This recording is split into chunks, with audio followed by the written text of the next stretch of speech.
Aujourd'hui, nous allons explorer un côté sombre de la montagne que peu osent évoquer. Là-haut, à 6000, 7000, voire 8000 mètres d'altitude, chaque pas peut être le dernier. Des grimpeurs chevronnés, en pleine forme, sont tombés dans le froid glacial, parfois pour des raisons que vous n'imagineriez même pas. Dans cette vidéo, vous allez découvrir 4 histoires incroyables, de morts absurdes, mais terriblement réelles sur les plus hauts sommets du monde. Des décisions anodines, des erreurs d'inattention, ou juste une mauvaise impulsion. Et la montagne a repris ce qu'elle considère comme sien. Nous sommes le 14 mai 2019, sur le vaste plateau glacé du Camp 2. L'air déjà rare et lourd mord la peau dès qu'on expose ne serait-ce qu'un doigt. Les tentes colorées, serrées les unes contre les autres, vibrent sous le vent constant qui traverse la vallée. Sofia Delgado, 27 ans, arrive au camp après plusieurs jours d'ascension depuis le camp de base. Originaire du Chili, elle a une expérience limitée en haute montagne, bien que passionnée de trek et d'alpinisme. Ses expéditions en Patagonie l'ont rendue aguerrie au froid humide. Mais rien ne l'avait préparée à l'air raréfié et aux températures extrêmes du toit du monde. Cette première nuit à 6400 mètres allait lui apprendre de la manière la plus tragique combien la haute altitude peut être impitoyable. Sofia était énergique et motivée. Elle avait passé les derniers mois à s'entraîner sur des sommets plus modestes, renforçant ses jambes et son souffle, mais elle n'avait jamais passé plusieurs nuits à plus de 6000 mètres. Elle s'était inscrite à une expédition commerciale avec un guide Sherpa, offrant une assistance de base et une sécurité relative. Elle pensait être prête. Pourtant, la montagne ne pardonne pas les approximations. Elle ne juge pas l'expérience ni la motivation. Elle réagit simplement aux erreurs. La veille au soir, Sofia se plaignait du froid à plusieurs reprises. Sa tente, trop mince à son goût, laissait passer le vent qui s'infiltrait entre les coutures. Les autres grimpeurs utilisaient des sacs de couchage adaptés aux températures extrêmes et des bouteilles d'eau chaude pour se réchauffer. Sofia, frileuse, se sentait toujours insuffisamment protégée. Un guide Sherpa habitué à ce genre de situation lui rappela plusieurs fois « Laisse toujours une petite ouverture. Même un petit trou peut sauver ta vie. » Sofia acquiesça sans réelle conviction. Elle regarda le petit chauffage à gaz prêté par un grimpeur, conçu pour des tentes légèrement ouvertes, et se dit que c'était la solution. Les instructions étaient simples, ne jamais fermer complètement la tente lorsqu'on utilise cet appareil. Lorsque le vent s'intensifiait dehors, Sofia prit une décision qui allait sceller son destin. Elle ferma toutes les aérations, ne laissant aucune ouverture. Le Sherpa, passant à proximité, tenta encore une fois de la mettre en garde. Elle balaya l'avertissement d'un geste tirant la fermeture jusqu'en bas. À l'intérieur, elle alluma le chauffage. L'air devint rapidement chaud et l'odeur du gaz se mêla au froid des tissus de la tente.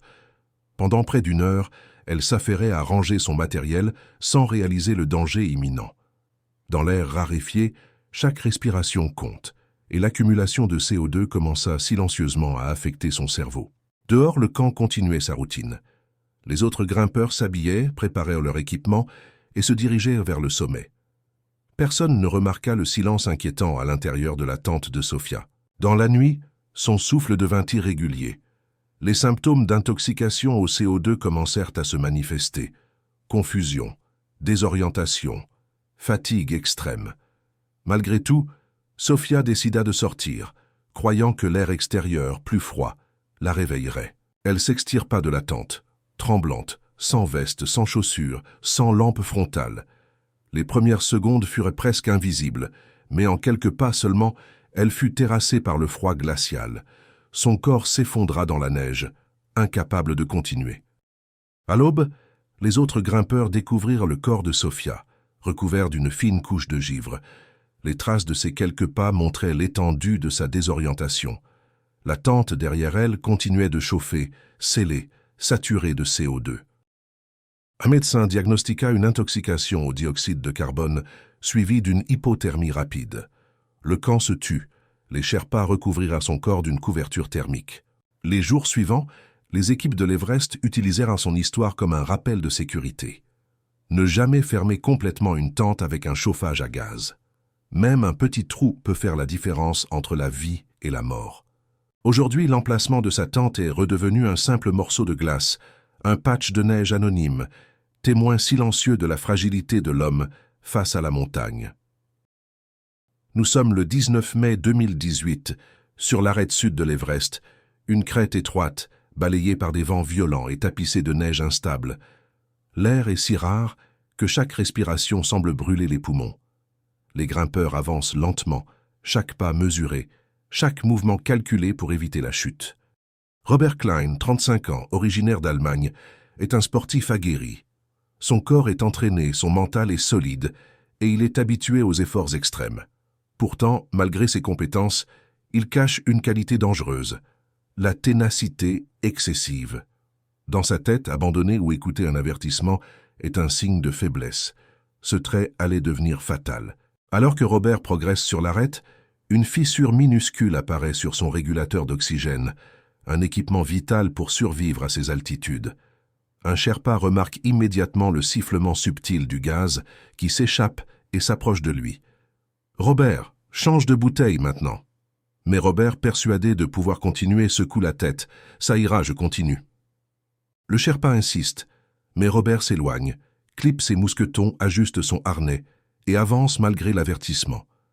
À mesure qu'il progresse, le régulateur défectueux altère le débit d'oxygène. Robert commence à ressentir des symptômes subtils. Confusion, coordination réduite, irritation inexplicable. Ses gestes deviennent maladroits. Il clippe mal les cordes de sécurité et s'énerve contre le vent et le froid. Chaque mouvement devient plus lent, plus risqué. L'hypoxie s'installe silencieusement. Les muscles ne répondent plus comme avant, le cerveau envoie des signaux contradictoires.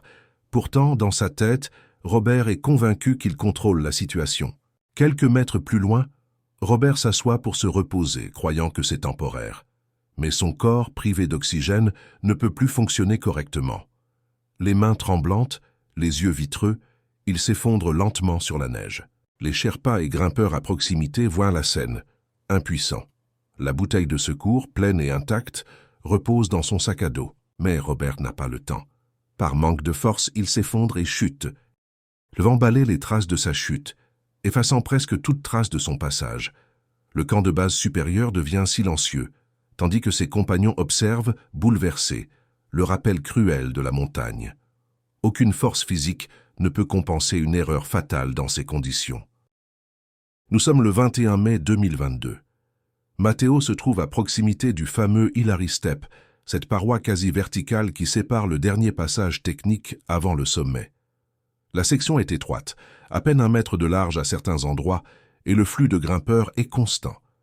Les équipes montent et descendent presque en continu, chacune dépendant de la coopération de l'autre pour progresser en sécurité. Ce jour-là, un embouteillage massif se forme. Une longue file de grimpeurs attend, accrochés aux cordes fixes, essayant de progresser malgré le vent et l'altitude extrême. L'air est si mince qu'une respiration profonde demande un effort considérable. Matteo Russo, 42 ans, italien, se trouve au milieu de ce chaos.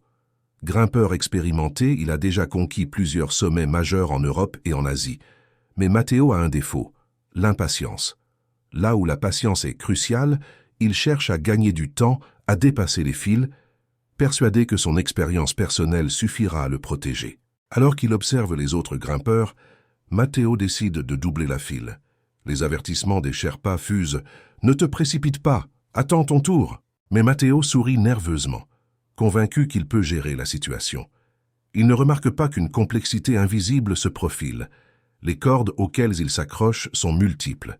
Certaines appartiennent à son groupe, d'autres aux grimpeurs montant dans la direction opposée.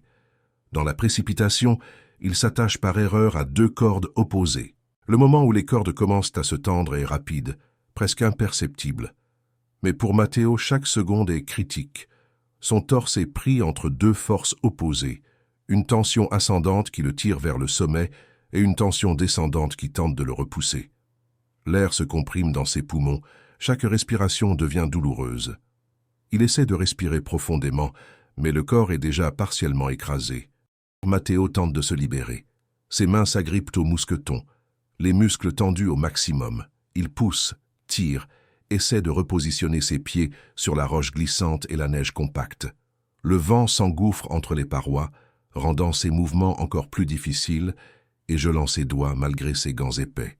Les autres grimpeurs, conscients du danger, crie des instructions, tente de l'aider. Mais à cette altitude, l'oxygène est si rare que même une aide physique devient limitée. Chaque minute passée dans cette position fragile augmente la tension sur son torse et réduit sa capacité à respirer. Matteo devient progressivement faible, ses muscles commencent à céder et la panique s'installe. À un moment, la tension des cordes atteint un point critique. Le corps de Matteo, suspendu entre deux forces contraires, ne peut plus résister. Ses poumons sont comprimés, l'air peine à entrer, chaque respiration devient un effort presque insurmontable. Les Sherpas tentent désespérément de relâcher la tension, mais l'imbroglio des cordes, combiné à l'épuisement du grimpeur, rend toute manœuvre difficile. Finalement, après de longues minutes de lutte, Matteo succombe. L'air rare, le froid, la compression du torse et l'épuisement combinés provoquent un effondrement progressif. Son corps reste suspendu, immobile, tandis que les cordes se tendent encore un peu plus. Les grimpeurs qui le suivent observent avec horreur, conscients que la moindre erreur peut leur coûter la vie également. Lorsque Matteo est finalement dégagé, il est déjà trop tard. Les Sherpas enveloppent son corps dans des couvertures thermiques, le vent emporte les sons et le site reprend son calme glacé. La montagne, indifférente, continue de vivre selon ses propres règles. Nous sommes le 17 mai 2021. Kenji Watanabe, alpiniste expérimenté japonais de 37 ans, progresse dans un couloir étroit à 8690 mètres d'altitude sur le mont Everest. Ce couloir est connu pour être traître. Il est régulièrement balayé par des rafales de spindrift, de la neige fine et glacée projetée par le vent à grande vitesse. À cette altitude, chaque souffle est un effort. Chaque mouvement doit être calculé. Le danger est invisible, rapide et souvent mortel. Kenji avance avec prudence, mais la fatigue se fait sentir. L'air est rare, la neige glisse sous ses pieds et le vent hurle dans le couloir, rendant la respiration difficile et le masque partiellement gelé. Les Sherpas lui répètent « Ne retire pas ton masque ici. Respire lentement et reste derrière nous. » Mais Kenji ressent un inconfort croissant. Son masque l'empêche de respirer pleinement selon lui. L'air extérieur, pourtant glacial et impitoyable, semble être la seule solution pour reprendre son souffle. Dans un moment de confusion et d'impatience, il soulève légèrement son masque. C'est à ce moment précis que le vent, implacable, envoie une rafale de spindrift. La neige glacée est projetée dans sa bouche, ses narines et sa trachée. Quelques microcristaux suffisent pour bloquer partiellement son airway. Il tousse violemment, tente d'expulser la neige, mais le flux est constant. La neige continue de s'infiltrer à chaque respiration. Kenji s'agenouille instinctivement pour essayer de stabiliser sa position. Ses mains, engourdies par le froid intense, cherchent à repositionner le masque. Chaque geste devient plus difficile.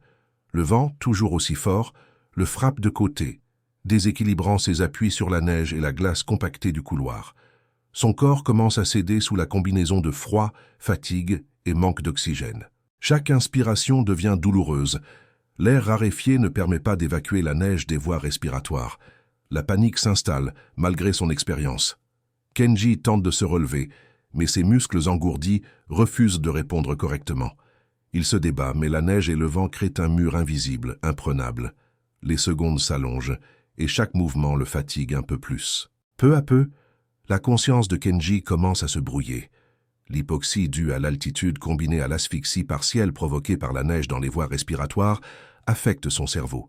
Il confond les directions, perd ses repères et ne sait plus comment se redresser. Ses gestes deviennent incohérents, inefficaces, et chaque effort ne fait que l'épuiser davantage. La panique et la fatigue le submergent totalement. Son cerveau, privé d'oxygène et envahi par le stress, ne lui envoie plus les bons signaux. Chaque mouvement devient plus chaotique, et son corps n'arrive plus à lutter contre les éléments. Le vent balaie ses tentatives, la neige obstrue sa respiration et le froid agit comme un poison rapide. Les minutes passent. Kenji halète, tousse, tente encore de respirer, mais la situation devient irréversible. L'asphyxie s'intensifie, les cristaux de neige dans sa trachée bloquent complètement le passage de l'air. Son corps se raidit sous l'effort inutile. Il tombe sur le côté, ses bras se crispent instinctivement pour se protéger. Mais le froid extrême empêche toute action efficace. Finalement, le corps de Kenji s'effondre complètement. La neige recouvre lentement ses mouvements, Le vent emporte les sons de ses derniers efforts.